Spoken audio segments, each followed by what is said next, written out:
화환. 저자 김동인. 잠결에 웅성웅성하는 소리를 듣고 효남이가 고난 잠에서 깨어났을 때에는 새벽 시쯤이었다. 그가 잠에 취한 눈을 어렴풋이 뜰 때에 처음에 눈에 뜨인 것은 어머니의 얼굴이었다.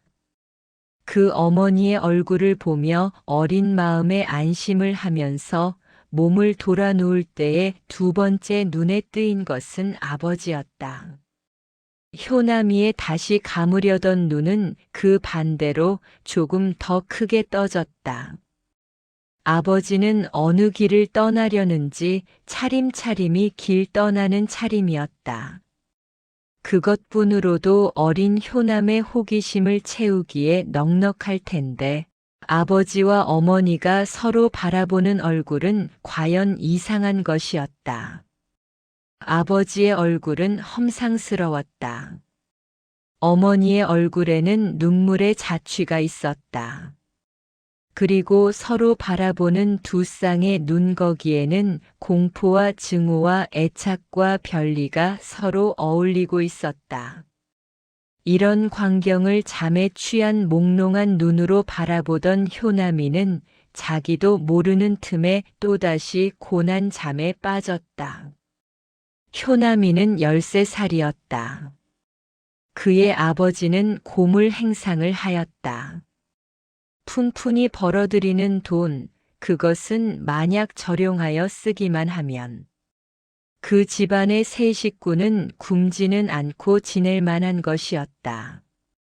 그러나 술을 즐겨하고 성질이 포악한 그의 아버지는 제가 버는 돈은 제 용처분에 썼다. 집안은 가난하기가 짝이 없었다. 어머니의 품팔이로 들어오는 돈으로 어머니와 아들이 지내왔다. 12살부터 효남이도 때때로 돈벌이를 하였다. 활동사진관의 하다모치 혹은 장의사의 화환모치 이런 것으로 때때로 20전씩 벌었다. 그렇게 얼마를 지내다가 그는 마침내 K장 의사의 전속으로 되었다. 그의 하는 일이라는 것은 화환을 들고 연결식장까지 장사 행렬을 따라가는 것이었다. 그는 일공으로 10전씩 받았다. 그리고 화환을 들고 장렬을 따라갔던 날은 특별수당으로 20전씩 더 받았다. 그의 수입은 한 달에 평균 잡아서 5, 6원씩 되었다. 그는 아버지와 대면할 기회가 쉽지 않았다. 아버지는 집에서 자는 일이 적었다. 간혹 어떻게 집에서 잔다 할지라도 벌써 효남이가 잠이 든 뒤에 들어왔다가 효남이가 일을 하러 나간 뒤에야 일어났다. 그런지라 엄밀히 말하면 효남이는 제 아버지의 얼굴을 똑똑히 모른다 할 수도 있었다.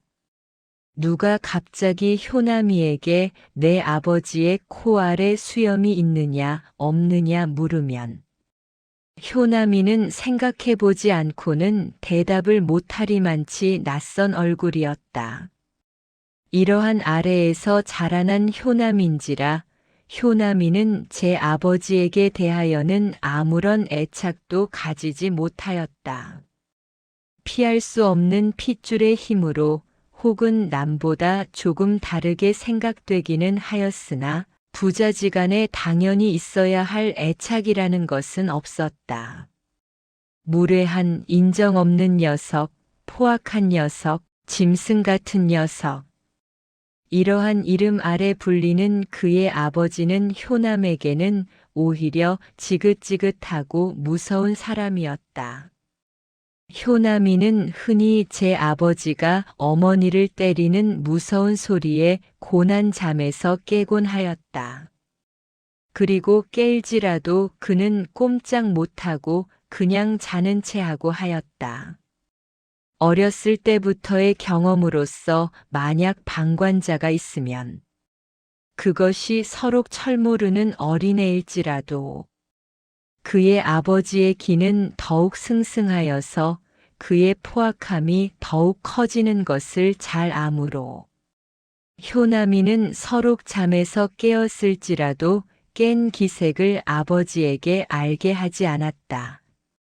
그리고 혼자서 무서움과 분함으로 몸을 떨곤 하였다.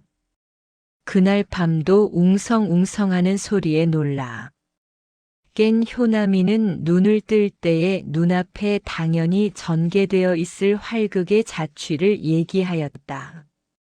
그러나 거기는 아무 활극의 자취도 없을 뿐더러 제 아버지의 얼굴에서 오히려 비겁이라고 형용하고 싶은 공포의 표정을 볼 때에 효나미는 안심과 함께 일종의 불만조차 느끼면서 다시 고난 잠에 빠진 것이었다. 이튿날 아침 어머니의 앞에서 조반을 먹던 효나미는 문득 어젯밤의 일이 생각나서 어머니를 찾았다. 어머니, 왜? 어젯밤에 아버지 왔었지? 어디 갔어? 어머니는 대답하지 않았다. 그리고 좀 있다가 손을 들어서 효남의 등을 쓸었다. 효남아, 너 커서 좋은 사람 되어라. 아버지 어디 갔어? 그리고 돈 많이 벌고. 아버지 어디 갔어? 어머니는 아버지의 간 곳에 대하여는 역시 대답이 없었다.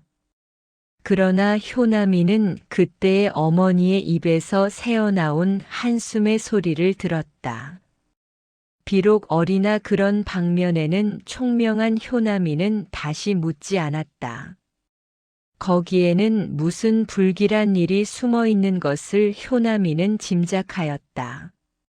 더구나 효나미가 전과 같이 장의사로 가려고 집을 나설 때에 어머니는 전과 달리 그를 문 밖까지 바래다 주면서 너의 아버지는 다시 안 오신단다 하면서 약한 한숨을 쉬는 것을 보고 효남의 어린 마음에는 까닭은 모르지만 무서운 불길한 예감이 막연히 일어났다. 그날 저녁에 신문지는 이 도회에서 어젯밤에 생긴 무서운 참극을 보도하여 시민을 놀라게 하였다. 어젯밤에 2건의 살인 사건이 이 도회에서 생겨났다. 하나는 K 전당국 주인이 참살당한 사건이었다. 그 참살당하는 날 저녁 전당국 주인은 피라는 고물 행상인 효남의 아버지과 같이 술을 먹으러 나갔다. 좀 더 똑똑히 말하자면 피가 흔히 장품을 매매하는 것을 전당국 주인이 경찰에 밀고 한 일이 있었다. 그 때문에 전당국 주인과 피와 한 번 크게 싸움을 한 일이 있었다. 이날 저녁은 피가 화해를 하자고 불어 전당국을 찾아와서 주인을 데리고 같이 나간 것이었다. 때는 밤 9시쯤이었다. 같이 나간 뿐 그 밤에 돌아오지 않은 전당국 주인은 이튿날 새벽 교회에서 참살되어 있는 것이 지나가는 사람에게 발견되었다. 날카로운 칼로써 얼굴과 가슴을 수없이 찔려서 죽은 그 시체는 몸을 뒤져본 결과 곧 K 전 당국 주인이라는 것을 알았다. 그리고 가해자가 피라는 것도 곧 알았다. 그러나 경관이 피의 집에 달려갔을 때에는 피는 벌써 종적을 감춘 때였다. 이것이 신문에 나타난 한 가지의 살인 사건이었다. 그리고 또 한 가지의 살인 사건은 이러하였다. 영영파 출소를 지키고 있던 경관모가 새벽 3시쯤 행동이 수상한 사람을 하나 붙들었다. 그리고 주소 성명을 물을 때에 그 흉아는 갑자기 가슴에 품었던 칼을 꺼내 순사를 찔렀다. 그러나 먼저 한 칼을 맞은 순사는 기운 센 흉안을 대적할 수가 없었다. 순사는 몇 군데 칼을 맞고 그 자리에 넘어졌다. 그리고 흉안은 종적을 감추었다. 순사는 지나가는 사람에게 발견되어 곧 병원으로 가서 응급치료를 하였으나 새벽 6시에 마침내 절명되었다. 그 순사의 말한 바 인상으로서 흉안은 피인 것이 짐작되었다. 그리고 경찰서에서 조사한 바의 그 결론은 이러하였다.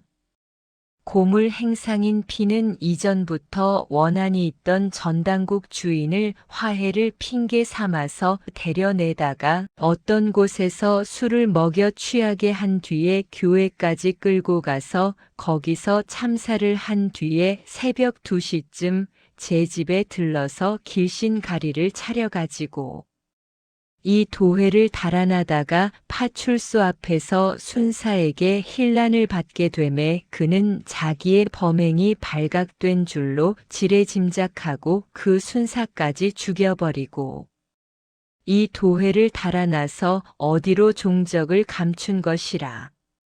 고 소문은 소문을 낳았다. 그리고 한 사람의 입을 지날 때마다 거기는 얼마의 거짓말이 더 보태졌다. 그 사건은 과연 이 작은 도회의 시민을 놀라게 할 만한 참극이었다.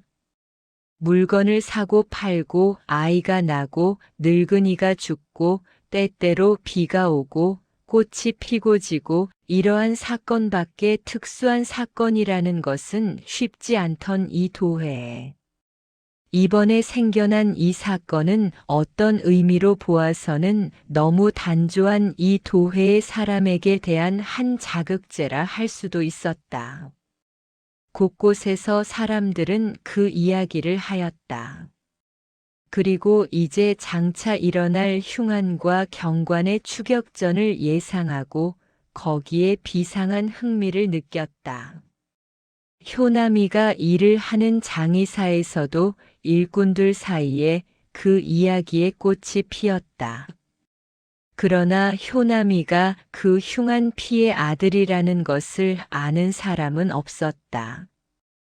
효남이는 그들의 이야기를 들었다. 그리고 어젯밤에 잠에 취하였던 눈으로 잠깐 본 아버지의 얼굴을 문득 생각하였다. 사람을 죽인다는 것은 얼마만치 큰 죄악인지는 효남이는 똑똑히 몰랐다. 더구나 장의사에서 일을 보는 아이로서 장사를 매일과 같이 보는 그로서는 죽음에 대한 공포는 다른 아이들과 같이 심히 느끼지 않았다. 그러나 통상시에는 그렇게 험상스럽고 횡포스럽던 아버지의 얼굴에 어젯밤에 나타났던 오히려 비겁이라고 하고 싶은 얼굴을 생각할 때에 그의 어린 마음에도 알지 못할 괴상한 공포와 쓸쓸함이 복받쳐 올랐다. 더구나 아침에 나올 때에 어머니의 하던 그 말과 여기서 짓걸려대는 일꾼들의 이야기를 대조해보고 그는 무슨 알지 못할 커다란 비극이 또한 일어나려는 것을 예감하였다. 잡히면 사형이지. 암 순사까지 죽였는데 사형이고 말고. 잡힐까? 글쎄 경찰이 하도 밝으니깐. 일꾼들은 이런 이야기를 하였다. 그런 이야기를 그들의 뒤에 앉아서 듣고 있는 효남이는 어린 마음을 괴상한 공포로 말미암아 뛰어놀면서도 자기가 그 흉안의 자식이라는 것을 아무도 모르는 것을 오히려 다행히 여겼다. 그날 저녁 효남이가 집에 돌아왔을 때에 어머니는 이불을 쓰고 누워 있었다. 그러나 뚱뚱 부은 얼굴은 그가 몹시 운 것을 증명하였다. 어머니는 밤에도 몇 차례를 울었다. 효남이도 그 울음의 뜻을 막연하나마 짐작하였다.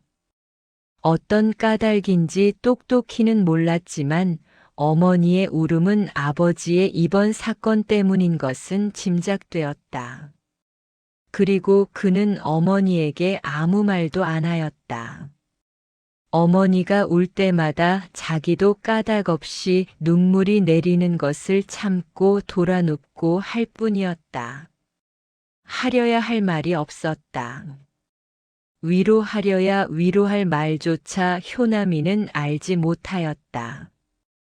통상시에는 못된 녀석이라고 그렇게 아버지를 꺼리던 어머니의 지금의 태도는 어떻게 보면 효남에게는 이상하게까지 보였다. 그 이상한 점이 어린 효남이로 하여금 사건을 좀 더 중대시하게 하였다. 효남의 마음에는 막연하나마 아버지 잡혔을까 안 잡혔을까에 대한 근심 비슷한 의문이 돋았다. 그 사건에 대한 이튿날 신문 기사는 시민의 호기심과 긴장을 더 돋우었다. 이 도회에서 30리쯤 되는 영산이라는 산에서 어떤 나무꾼이 강도를 만났다. 강도는 칼로써 초부를 위협하고 옷을 바꾸어 입고 종적을 감추었다. 그 강도가 남기고 간 피 묻은 옷으로 그것이 피인 것이 확실하였다. 신문은 이렇게 보도하였다. 이튿날 아침 신문은 호외로서 그 사건의 그 뒤의 경과를 보도하였다. 산 주재소에서 당직 순사가 변소에 간 틈에 어떤 도적이 들어와서 장총 한 자루와 화약과 탄환 다수를 도적하여 간 것과 그로부터 1시간 뒤에 웬 험상궂은 자가 그 주재소에서 3리길쯤 되는 산골짜기에서 나무 베는 아이를 습격하여 그 아이의 먹던 옥수수를 빼앗아갔다는 것과 경찰부에서는 20명의 경관을 영산으로 급송시켰다는 보도가 한꺼번에 발표되었다. 시민들은 차차 흥분되었다. 그들은 그 흉한이 범한 죄악에 대하여는 아무 관심도 안 가졌으나 경관대 흉한의 추격 내지는 경쟁에 비상한 긴장을 느낀 것이었다. 이러다가는 잡힐걸. 어떤 사람은 근심 비슷이 이렇게 말하였다. 잡히고야 마라. 어떤 사람은 이런 말을 하였다. 잭이 아무래도 잡힐 이상에는 한 20일 끌다가 잡혔으면 좋겠네. 어떤 사람은 노골적으로 이렇게 말하였다. 이러한 가운데에서 어린 마음을 죄고 있던 효남이는 자기로도 뜻밖의 제 아버지에게 대하여 차차 이상한 애착의 감정이 일어나는 것을 깨달았다. 그 밤 고난 잠에서 깨어난 효남이는 제 곁에 당연히 누워 있어야 할 어머니가 없는 것을 보고 퍼뜩 놀랐다. 그리고 어머니가 들어오기를 잠깐 기다려본 효남이는 서록 변소에 갔더라도 넉넉히 들어올 시간까지 안 들어오는 것을 보고 옷을 주워 입고 문 밖에 나가보았다. 그리고 앞길에서 어머니를 찾지 못한 효남이는 집 뒤로 돌아가 보았다. 어머니는 뒤에 있었다. 어머니는 집 뒤 담벼락에 조그마한 단을 묻고 거기에 촛불을 켜고 그 앞에 꿇어 앉아 있었다. 처음에는 영문을 몰랐지만 그것이 아버지에 대한 어머니의 정성인 것이 짐작되자 효남이의 어린 눈에도 눈물이 솟았다.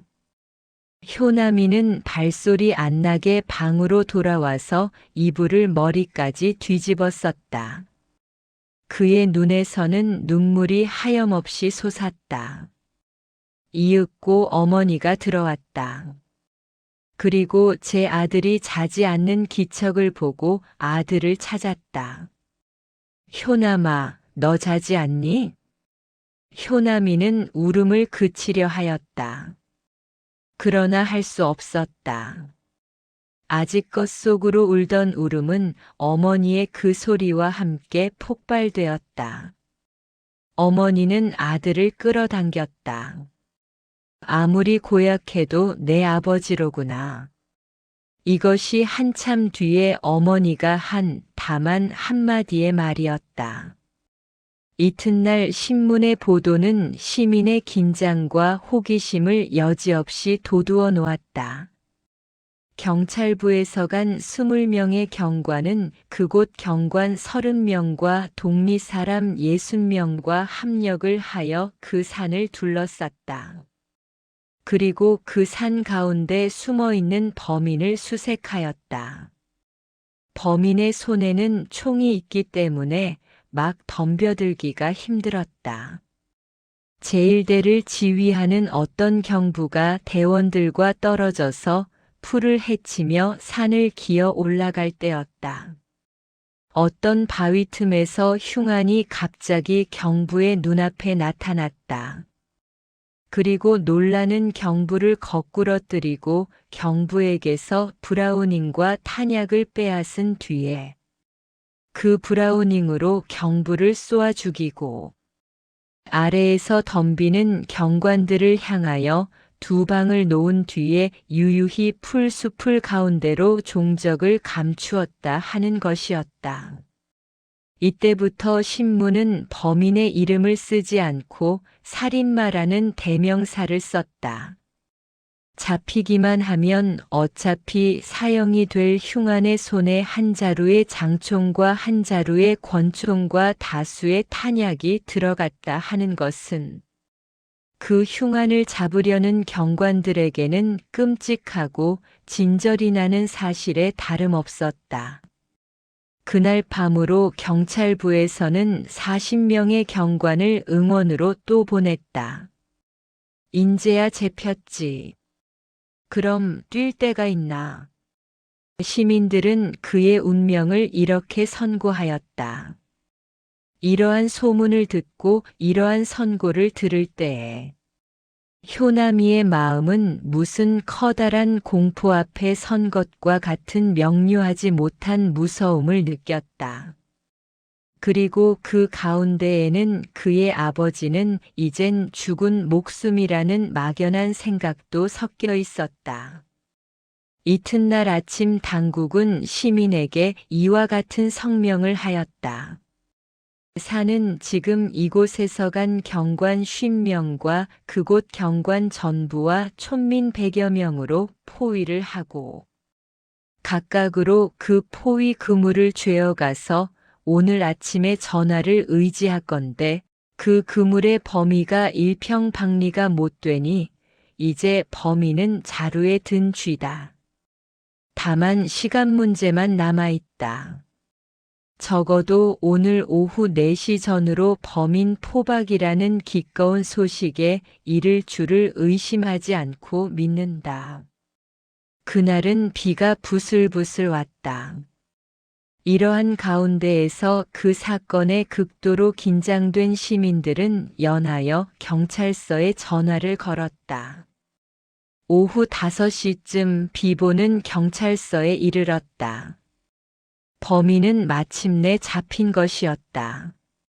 포위대가 그 범위를 차차 좁혀서 상대의 거리가 30칸쯤 되었을 적에 복판 가운데쯤 되는 숲을 사이에서 웬 장안이 하나 일어섰다. 그리고 손에 들었던 총과 브라우닝을 앞으로 던지고 자 잡아가라 하며 두 팔을 썩 벌렸다. 그런 뒤에는 하하하고 웃었다. 포위대는 모두 뜻하지 않게 엎드렸다. 그러니까 그 장안은 제가 경관들 있는 편으로 걸어왔다. 이리하여 손쉽게 잡은 것이었다. 이 말이 효남의 귀에 들어올 때에 효남이는 가슴이 덜컥 내려앉았다. 그리고 자기도 무엇을 하여야 할지 모르면서 허덕허덕 집으로 달려왔다. 어머니는 바느질을 하고 있었다. 그 앞에 털썩 주저앉으며 효남이는 간단히 "재폈대" 하고는 머리를 돌리고 말았다. 어머니는 바늘과 일감을 내려뜨렸다. 그리고 효남의 얼굴을 바라보았다. 그런 뒤에 얼굴이 차차 하얗게 되다가 베개를 발로 끌어당겨서 거기 드러눕고 말았다. 모자는 한마디의 말도 사귀지 않았다. 이튿날 장의사에 갔던 효남이는 의외의 장례를 따라가게 되었다. 그것은 그의 아버지 피가 이 도회를 달아나던 날 밤에 죽인 그 순사의 장례였다. 처음에 효남이는 그 장례가 누구의 장례인지를 몰랐다.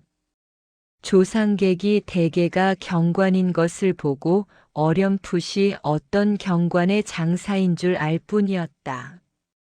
그러다가 누구가 추도문을 읽을 때에야 그는 그 주검의 주인을 알았다. 추도문은 물론 일본말로서 일어의 지식이 그다지 풍부하지 못한 효남이로서는 다 알아듣지는 못하였으나 그 뜻만은 넉넉히 짐작하였다.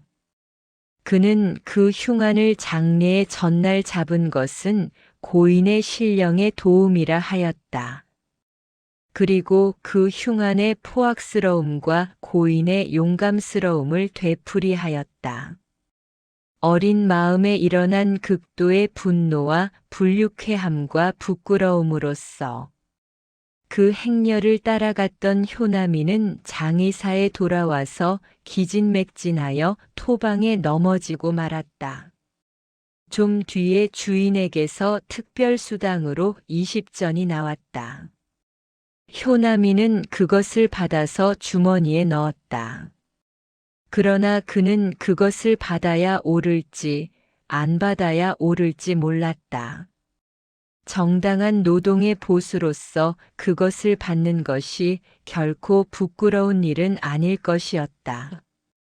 그러나 그의 양심과 자존심의 한편 구석에서는 그 돈을 거절해 버리라는 명령이 숨어 있었다.